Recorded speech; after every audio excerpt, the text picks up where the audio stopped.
On the next episode of Sips, Suds, and Smokes, Mezcal, and specifically Espadín, which is the most popular variety of agave used to produce mezcals. We have Del Maguey Vida Classico from San Luis del Rio. We have Rey Campero Espadín Joven from Candelaria, Yegole. We have Montelobos Espadín Joven Rancho Loma Larga in Santiago, Matalan in Oaxaca.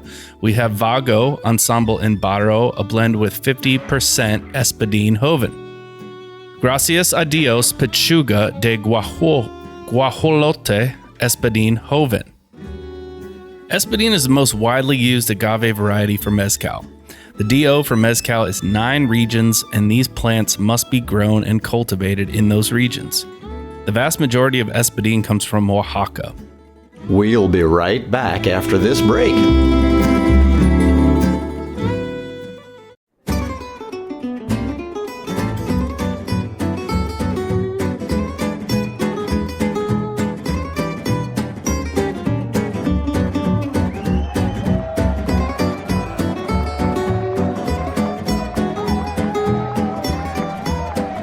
Brought to you almost live from the Dude in the Basement Studios.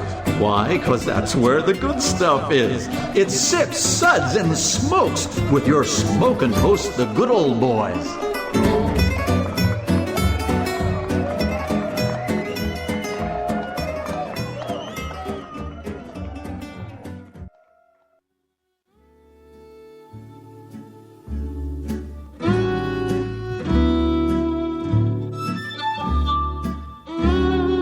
And now it's sippin' time.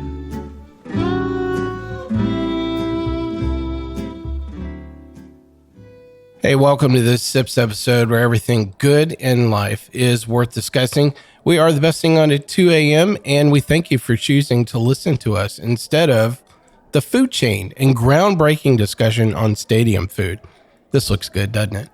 So for journalist Kunwar Khaldoon Shahid has lived and breathed cricket since he was a young age. And there's a technique of eating whilst watching the game. When a fast bowler, I was going to do it in Indian accent. When a fast bowler has a long run up, and the Pakistani fast bowlers have long run up, you wait until the delivery is done and have 1 or 2 spoonfuls of biryani during that time. So, yes. Good to Not know. bad. Thank you. I've offended both a country and an individual all in the same moment. So That was a continent. it's a gift. That was an entire continent offended just now. Well, this is good old boy Mike, and joining me today on Pharmaceuticals with Mike are good old gal Cary Ann. I'm not trying to offend anyone. All right, I'll hang with that for a moment here. So, and good old boy Michael. How we doing? I'll offend some people in Oaxaca, I'm sure. Well, you know, everybody has to have a goal, Mike. So I appreciate I that. love their product. So So Cary Ann has a blog and all things spirits related at Straight Up 615. Michael is an author of many cocktail books, including my favorite, which is Garden to Glass. He's also hosts his own podcast, which is Liquid Gold. One of my favorite episodes is on Corpse Reviver number 2. Bring thee some absinthe. the greatest morning cocktail ever created. So I have to say, I actually fell in love with the cognac version first, was number 1. And I really found my favorite was Pierre Ferrand. But I moved to the absinthe so hard and fast. And so I make those on a routine and regular basis. So I really enjoyed that episode a lot. It's a great one. I hope Sazerac picked that up. Send you some extra. Yeah, that'd be great. Well, our sip segments are all about wine, distilled spirits, tea, and coffee. Good old boy Michael is telling us a little bit more about our episode today. All right, here's what we're going to discuss in this segment. Mezcal, and specifically Espadín, which is the most popular variety of agave used to produce mezcals. We have Del Maguey Vida Classico from San Luis del Rio. We have Rey Campero Espadín Joven from Candelaria, Yegole. We have Montelobos Espadín Joven Rancho Loma Larga in Santiago, Matalan in Oaxaca. We have Vago Ensemble in Barro, a blend with 50% Espadín Joven. Gracias a Dios Pechuga de Guajolote Espadín Joven. So I only had one road bump. It's pretty good. Well, if you need a primer on agave spirits, which includes mezcal, check out our Agave 101 episode. I'm just going to apologize in advance for butchering the pronunciation of these brands, these towns, all these nice Spanish words that this good old boy cannot simply roll my R's well enough. And I flunked out of Spanish in the 9th grade, and nearly all of the Spanish I know was acquired from Taco Bell commercials. Yo quiero Taco Bell. So Cary Ann has the honor of going over our sips ratings for today. So we'll be tasting and discussing these mezcals and rating them with these sips ratings, plus our signature sounds. Here are those ratings now. 1, give me a glass of water to wash out my mouth. Gangazine, water. Gangazine, bring water. Bring water. 2, nice, but what else do you have? Well, isn't that nice? 3, interesting. What was it? Interesting. 4, let's keep this one a secret to ourselves. Pour me another. That's classified. And 5, the Holy Grail. Oh my, I was unaware anything could be this good. Oh my goodness. Yes! Yes! Yes! Yes! Michael's going to introduce us to Espadín. Espadín is the most widely used agave variety for mezcal. The DO for mezcal is 9 regions, and these plants must be grown and cultivated in those regions. The vast majority of Espadín comes from Oaxaca. The initial smokiness, a hallmark of mezcal, is often balanced by earthy vegetal notes that reflect the agave's origin. This brings us to our first mezcal, the Del Maguey Vida Classico, is a handcrafted mezcal alongside the tropical riverbed in the village of San Luis del Rio, where the Red Ant River flows. Naturally fermented and twice distilled in wood-fired copper stills. Village state is San Luis del Rio, Oaxaca. The palenquero is Paciano Cruz Nolasco. The agave varietal is Espadín. ABV comes in at 42%. They are doing that on a copper still, and it was really good. What are some of your other tasting notes there, Michael? I got some cool stone fruit notes on this one. Some like really neat lemongrass stuff on the finish. This one notable, I feel like, because this is the one mezcal that you might find most often around the country. The easiest one to find. I agree. You know, their branding with the very iconic green bottles and very common artwork are very distinguishable. But, you know, a lot of people, the one thing I've seen them get confused about is thinking, oh, well, that's only one product. And they don't recognize that each one of those green bottles is something completely different. Mm-hmm. Yeah. Cary Ann, what'd you think? Mm-hmm. I think across the board, like we always pick up a pepper note on the mezcals, but this one is more like a serrano than a black pepper. There's something like slightly spicy to it, but like vegetal. Mm. I thought it was really nice. I got a lot of sweet grass, you know, off the nose with Love this. that sweet grass. And, you know, the pepper was very light, you know, with this. It was not kind of overbearing and just kind of clubbing you over the head. Super squeaky clean.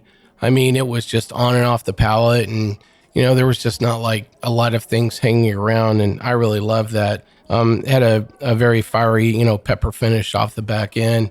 I just thought that, you know, if somebody were just to say, you know, what's the flag bearer for mezcal, this would probably be on my short list, you know, for sure. Definitely. Well, what was your rating for this?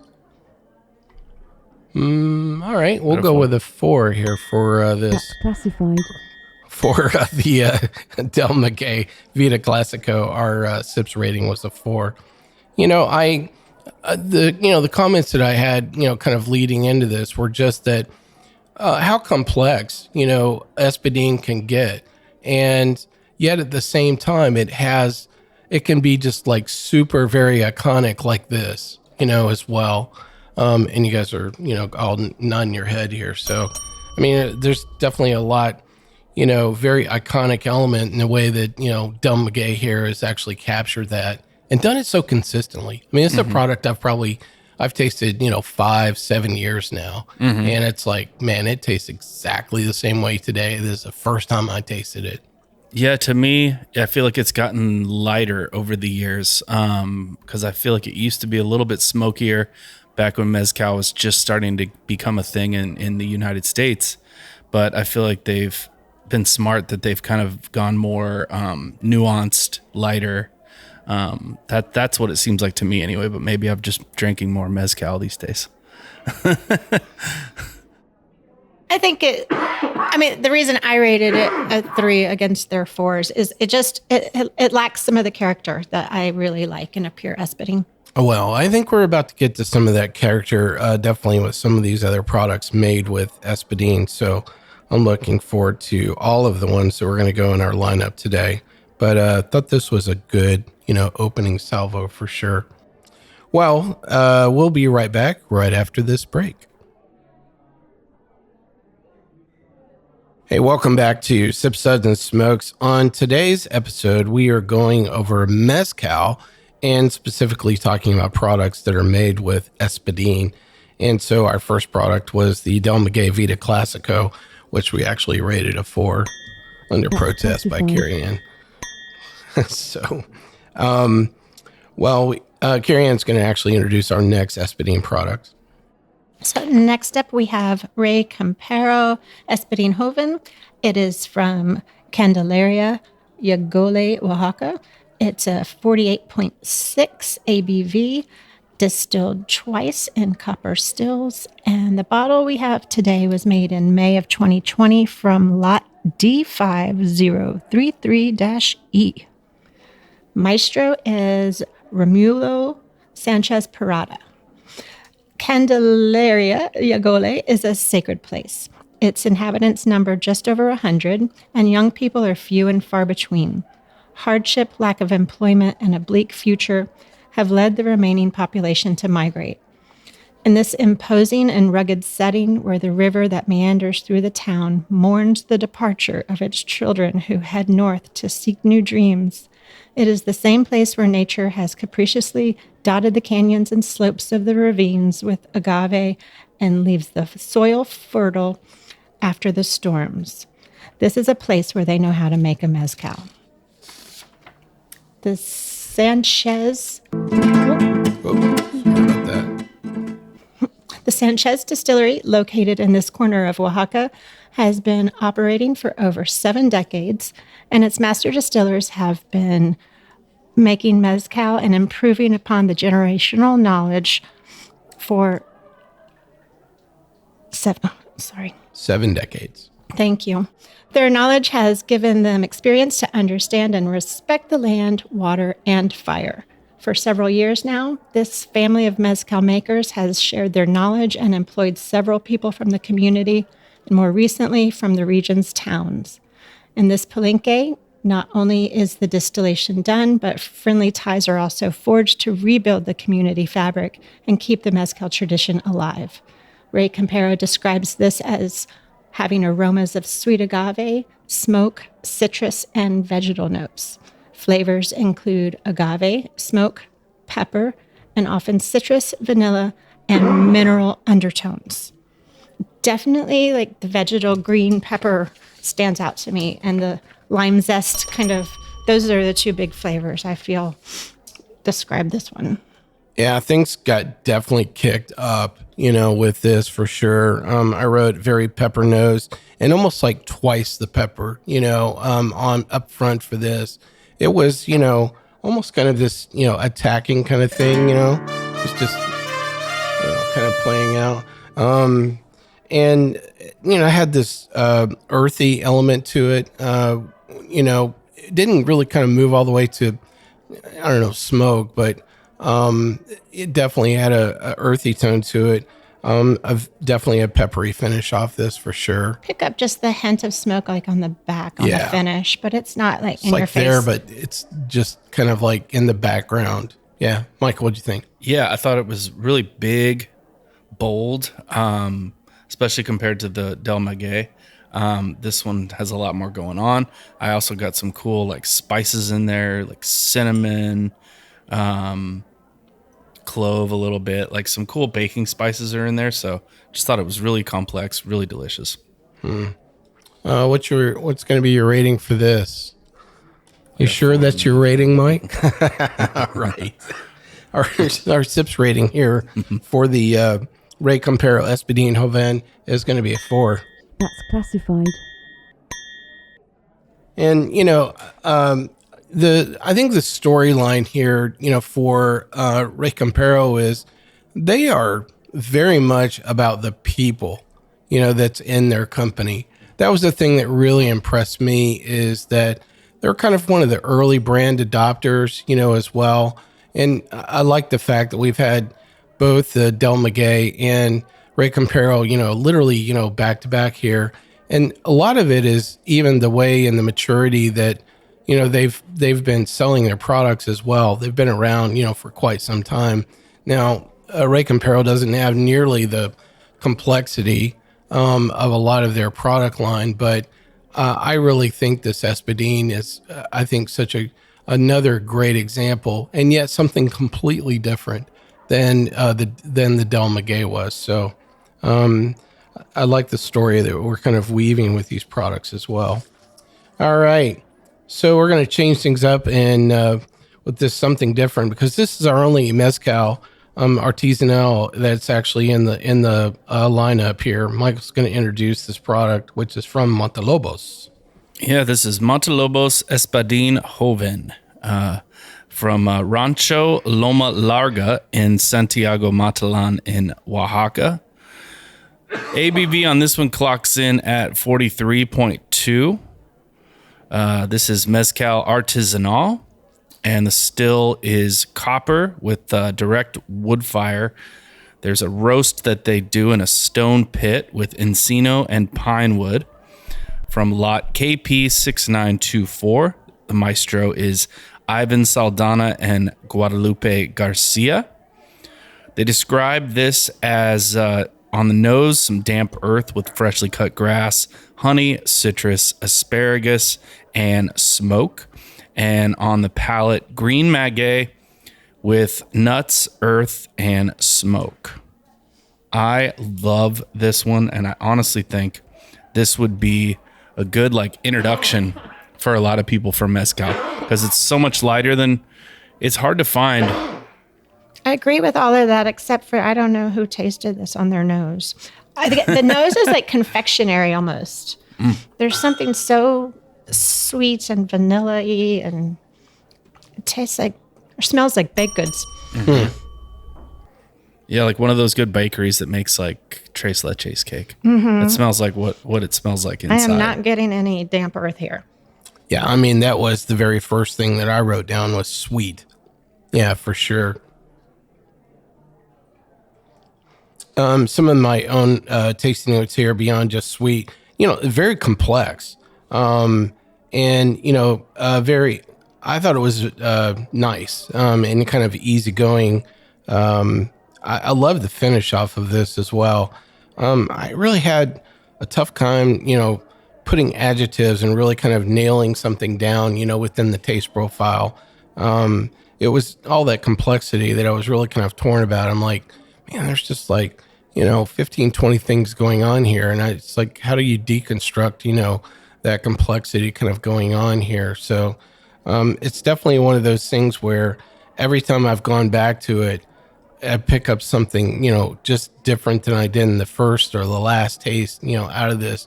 I have a sneaky feeling that both water, food, would really change things up with this. And I think present itself, in a different way, each time, because those other things that, might be hanging around on your palate, or you ate just, or sipped it, right before or after that, I would think would have some, influence, about how that would go down. So the nose totally carries through to the palate. It's a mouthful, but I mean, it still maintains that very confectionery taste, as well as the way your mouth feels like it's a little creamy almost. So what's your rating for this one? Oh, well, how about that? So our sips rating here for the Montelobos Espadín Joven is going to be a 5. Oh my goodness! Yes! Yes! Yes! Yes! That's what she said. Yeah. We'll be right back after this message. Hey, welcome back to Sips, Suds, and Smokes. And on today's episode, we are going over Espadín Mezcals from a variety of producers. And we just covered the product from Montelobos Espadín Joven, which we gave a 5. Oh my goodness! Yes! Yes! Yes! Yes! So our next product is actually going to be from Vago. This is a very popular brand. You can find, Vago in a lot of places. So, some of these products may be a little more difficult to find, but this particular product, which is the Ensemble and Barro, you can find, in a lot of places. This is a mezcal ancestral. It's Joven, which means it's young. The village is Sola de Vago in southern Oaxaca. The still was clay. This is specifically Lot S 02 ECM 20. It was made in March of 2020. The maestro was Tiore. Soft bouquet of pine needles and fertile earth. Its full body has an essence of charred cinnamon and finishes with notes of pumpkin and chestnuts. I don't know who tasted that. Get a lot of that. I do have roasted vegetables as one of my notes. That I did think it was super complex and like strange in a good way.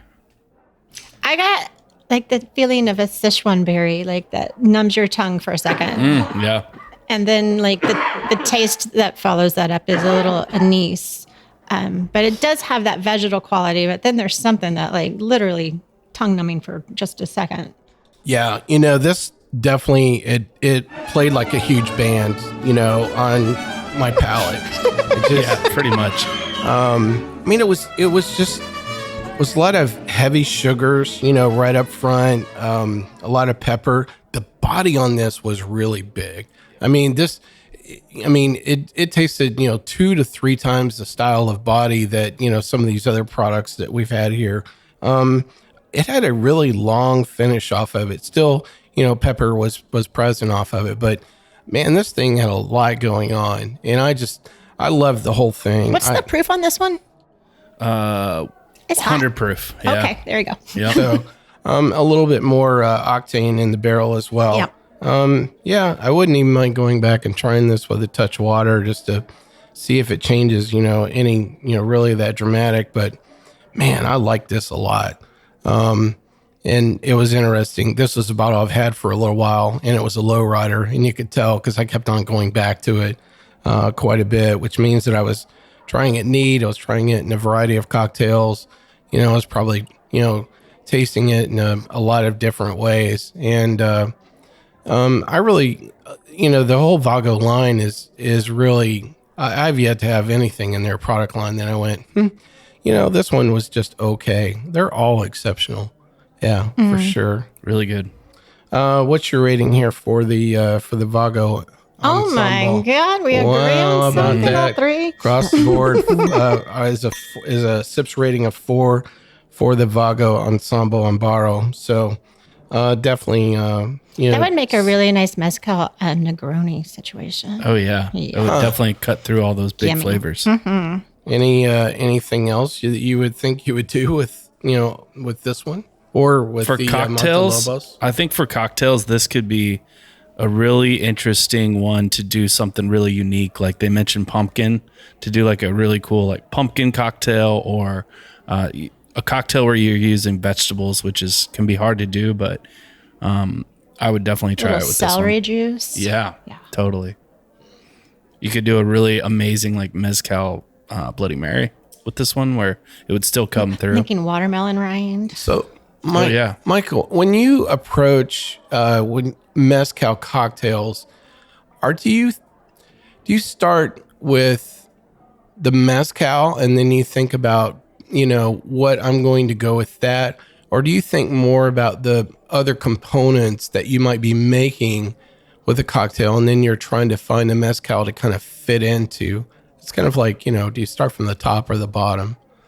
Usually depends with the on the spirit. goals of your list. Yeah, sometimes you have like an idea for a drink that you're just like chasing after the right spirit to use with it. But with this one, there's so many different tasting notes and unique ones. Like I never taste roasted cauliflower in a spirit usually, or charred pumpkin, stuff like that. And then you're like, well, I'm getting that. I could probably make something really unique where you're honoring the spirit too, where you're picking out different tasting notes and accentuating those. Yeah. I think that there's probably a lot more trial and error, with mezcal cocktails specifically, where I'm always, I don't know, it's very rare for me to charge in with a mezcal cocktail and say, I'm absolutely going to nail this on the very first try. I always wind up with, something's off. I know what to fix, or something's off and I'm not quite sure, but here's 2 or 3 things that I'm going to adjust or try, from there. And, I find that there's, 2 things that I wind up doing. One is I'm trying to accentuate what the mezcal is trying to do. And I'm trying to drop, back other things that are in that cocktail, or the vice versa of that, which is, the mezcal is basically not in balance with the rest of the ingredients in this that I'm going for. And that's always... You could argue this is a cocktail in itself. I mean, I think the way that they've chosen those ingredients and how much of which agaves they put into it was very, very intentional. Yeah. And I think it's really beautiful. I would like to just sip on it on an ice cube. I actually did not go over the variety of, agaves. Can you read off that label there? Yeah, for us, so we Michael? have 60% Espadín, 36% Coyote, and 4% Mexicano. So those are different varieties that are in there. So it's pretty cool. Yeah. So in this lineup, I think this is the only product that has such a broad range of agave in it as well. And so I think that again, that can make your, approaching it as a cocktail, product easier or far more complex, as well.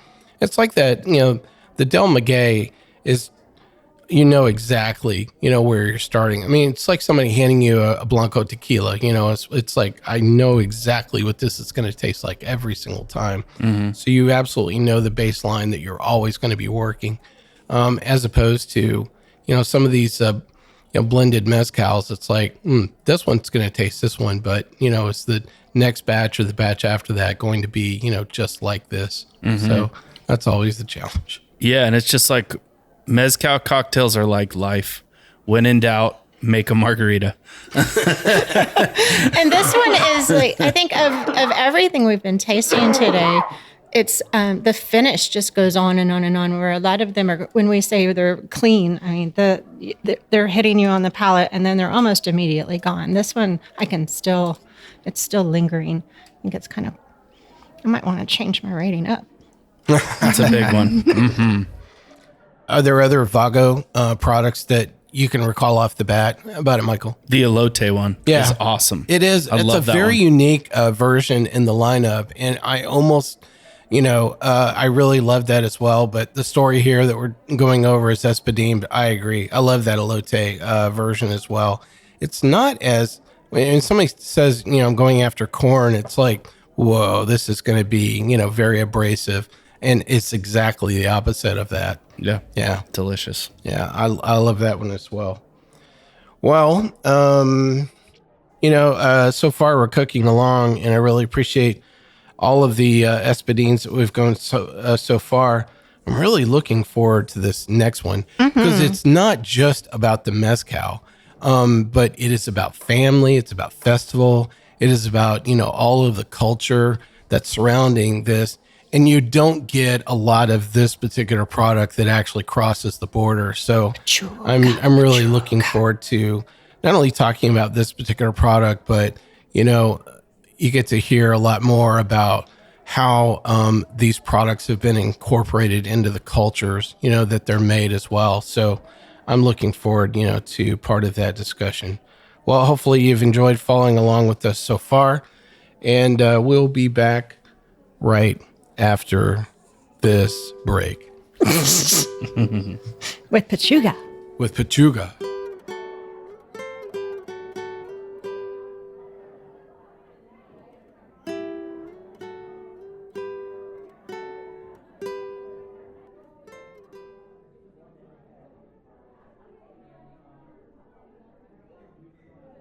Hey, welcome back to Sips, Suds, and Smokes. On today's episode, we are going over mezcals that are made with Espadín, which is a variety of agave plant. And we've gone over some really great products so far. The last product we went over was mezcal Vago, Ensemble, and Barro, which we rated a 4. That's classified. And, we talked a little bit about some cocktails, that we've kind of approached, with making. But it's this next storyline that Carrie Ann's going to go over that all of a sudden it's going to be weaving culture in a spirit with mezcal as well. So I look forward to this. Tequila is life. Mezcal is life. So our next product is Gracias a Dios Pechuga de Guajolote. How's that sound? Mezcal artisanal. It's an Espadín. It's a Joven. And it's very delicious. It is made in a copper still. It is made by Oscar Hernandez Santiago. This is lot 110 with only 200 bottles produced. Gracias a Dios Pechuga is made with agave Espadín, wild turkey, not the bourbon, and fresh fruit. Mezcalero Oscar Hernandez made this special release in honor of the Day of the Dead, which has a massive celebration in Oaxaca. After the party for the special release, after the party for the Day of the Dead, Oscar used all of the fruit that people had brought to him to make this mezcal pechuga. Before the second distillation, wild turkey meat and fresh fruit were added to the distillate to create this special festive mezcal. The fruit were local cocoa, pecans, bananas, apples, pineapples, and raisins, which could be why I thought it tasted like rum. The nose is very strong, peppery, and very much a lot. It's hot.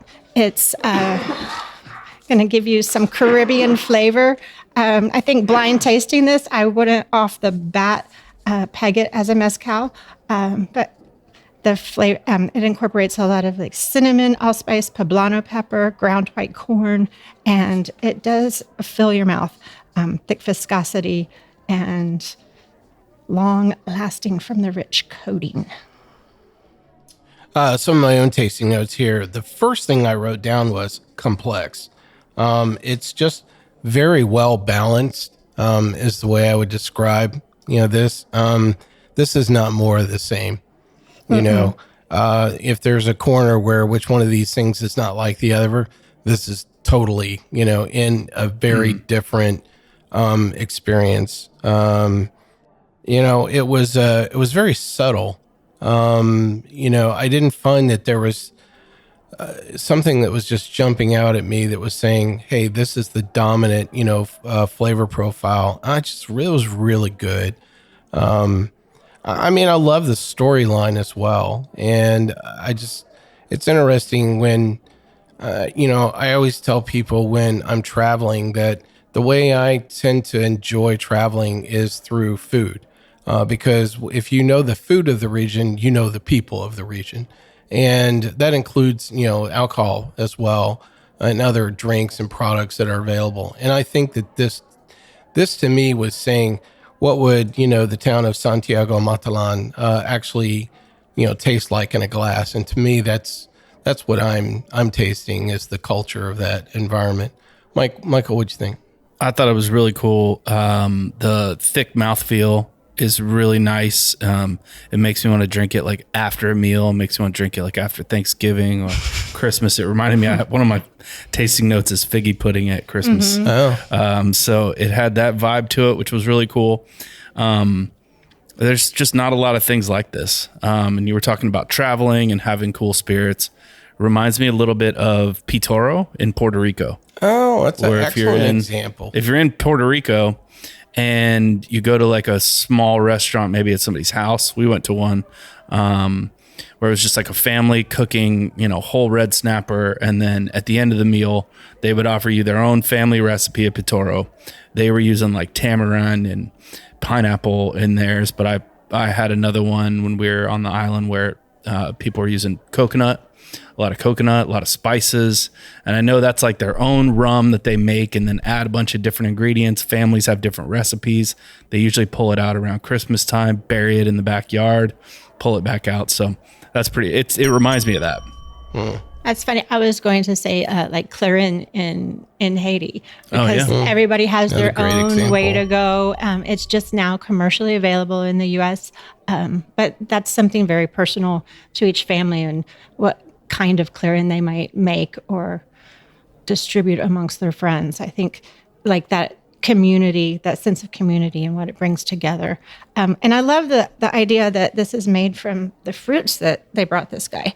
Because I think like the reason it tastes like rum to me is where rum is made from sugar cane. Now you're adding in the sugars from these fruits and all of the flavors we might get out of sugar cane that would equal pineapple or banana are actually in there. And it's just really cool in your mouth. Yeah, let's rate this up cool and in then your continue our conversation. So what's your rating going to be here for the Pachuga?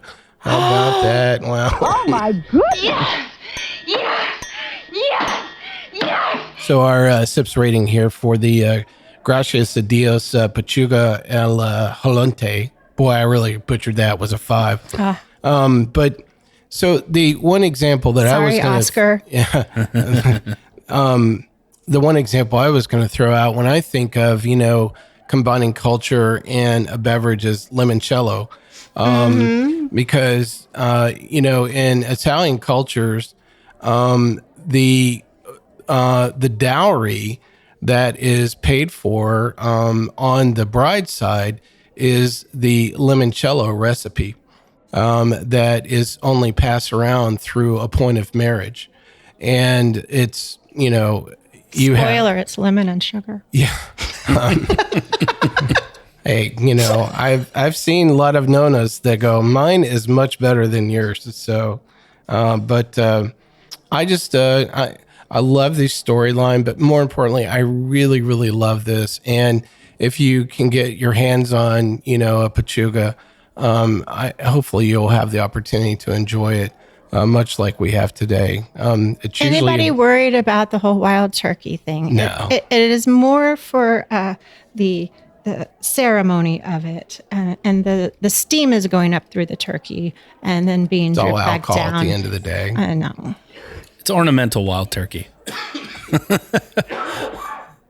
What'd you guys think of this flight?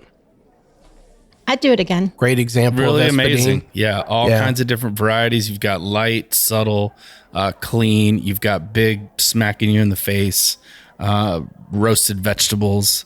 And then we started off with like stone fruit, pear, lemongrass. Really cool. And the smoke is all over the place from hardly noticeable to a good part of the tasty notes. Well, I hope you'll check out Mezcal Espadíns on your own because such a great variety of things you'll get to enjoy. Well, I want to thank my co-host for being here.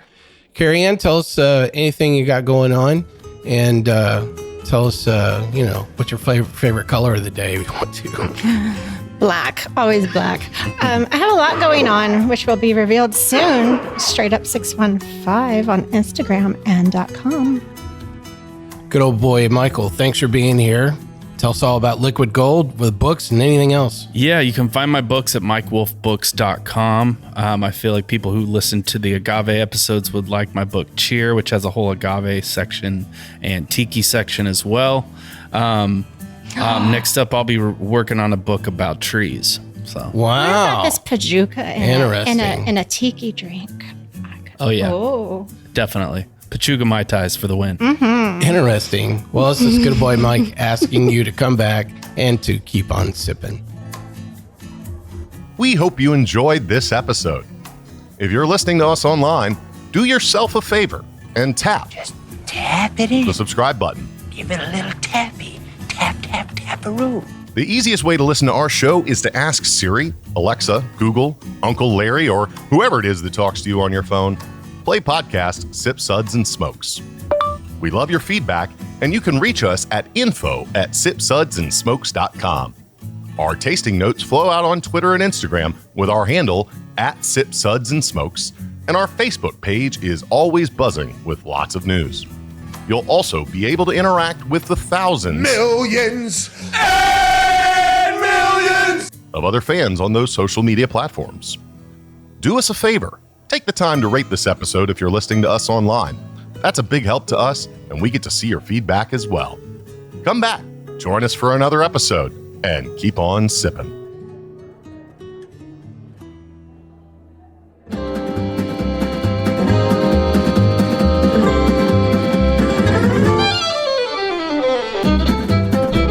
This has been a One Tan Hand production of Sip, Suds, and Smokes, a program devoted to the appreciation of some of the finer slices of life. From the Dude in the Basement Studios, your hosts, the Good Old Boys, will see you all next time.